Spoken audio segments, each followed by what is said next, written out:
Tonight, a headline from the Wall Street Journal that Elon Musk certainly will not like. The paper is reporting that Musk and Russian President Vladimir Putin have been in regular contact since 2022. Putin, according to the journal's sources, at one point even asked Musk to not activate his Starlink satellite internet service over Taiwan as a favor to fellow autocrat Xi Jinping of China. Now, Musk didn't reply to the journal's ask for comment, and the Pentagon didn't comment as well. The Kremlin did acknowledge one phone call, but said that the pair are not in regular contact. CNN has not been able to independently verify any of this reporting as of this hour, but this is a pretty big deal considering all the things about Elon Musk. And especially concerning, like you said, Elon Musk has kind of become one of Donald Trump's biggest advisors. He's out there possibly doing something illegal already with trying to buy votes and the whole... He's handing out $1 million checks. Exactly, with the lotteries, exactly. And the DOJ, Department of Justice, has warned him this could possibly be illegal.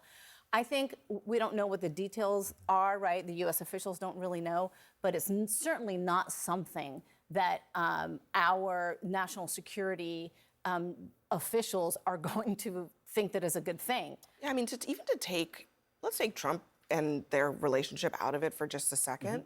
Elon Musk has a $1.8 billion classified contract with the United States government.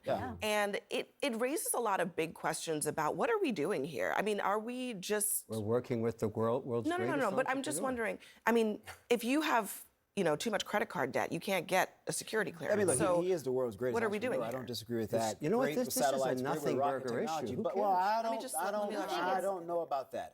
I have a lot of issues with someone that we're relying on for very sensitive information and technological advancements, working with Vladimir Putin, potentially working at the behest of Xi Jinping. These are two of our greatest adversaries. I got a big issue with that. And if this reporting is true, then we may need to reconsider some of these engagements that the federal government is having with Elon Musk. I love Elon Musk. I think he's a brilliant guy. But this crap is not okay for a whole host of reasons. These countries are our adversaries. Their objective in every regard is to defeat the United States however possible. And so this does make me very, very nervous. I read that news a different way. Basically, I don't know about you've got the Supreme Leader of China saying, do not put that freedom of speech over Taiwan.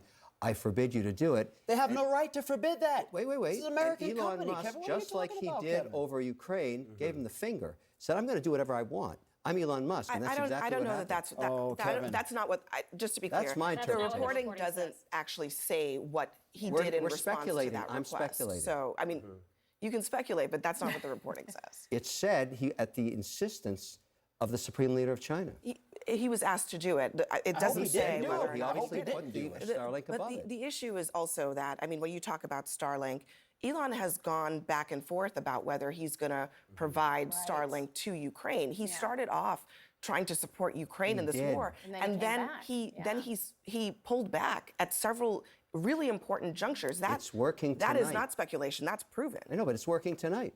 I think one of the things that is also very concerning is it reminds people about the links between Donald Trump and Putin, and the fact that Donald Trump admires Putin, treats him as like one of his best friends, along with other strongmen around the world. And I think it really feeds into the message, one of the closing messages of the Kamala Harris campaign, that this is not somebody, Donald Trump is not somebody, as Elon Musk is his closest advisor, not somebody that we can trust to be commander-in-chief. No, you should, but our adversaries should not have, in my personal opinion, that potential level of influence over an American CEO of a very important company because of the technology that we have. We should investigate. Well, I mean, they're already in a relationship, which he should be careful about because he's going to make Trump jealous, as much as Trump loves Putin. In fact, I mean, this is really bad news for Trump. If he's having it's like Putin's a teenager. What are all these secret conversations he's having? How does he have time? On the phone, exactly. Who even talks on the phone anymore? On his bed, talking on the phone. With Trump? Yes. I mean, if you're Elon Musk, every leader wants to cozy up to you, including the president of France during the Olympics. Sat him right beside him at the state dinner.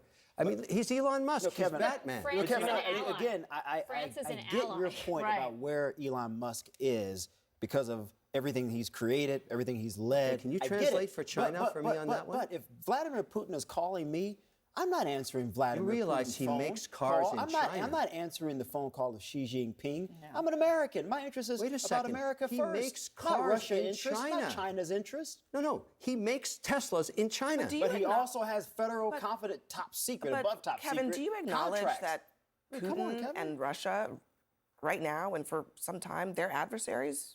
100%. I'm the guy that wants to put 400% tariffs on so China. I think that Cher Michael's. do. No, I'm talking about Russia. But Cher Michael's Sure. point is that because it's Russia, it's different.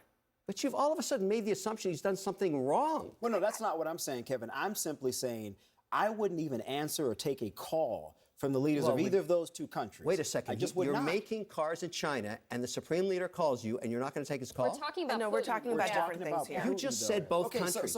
So China, what is Xi Jinping calling Elon Musk about? Let's go with that hypothetical. He's got $50 billion invested there. So what does he want to say? He may what are say, you I'm doing going with to the change my investment? policy. Okay, Where you're, then change your damn policy. That- That's the end of the conversation. And that's there's not no, normally there's no something- need for I Vladimir actually Putin to think be that's calling crazy. Elon You Musk. want to keep that the your president adversaries will call. closer to you so you have That- information. That's the government's job, Kevin, not Elon Musk's guys. position or Yes. job. Well, we gotta- he we did gotta go leave it visit there. him to get that plant built. Everyone, You know that. Oh, that's stick fair. we got to leave it there. Everyone, stick around.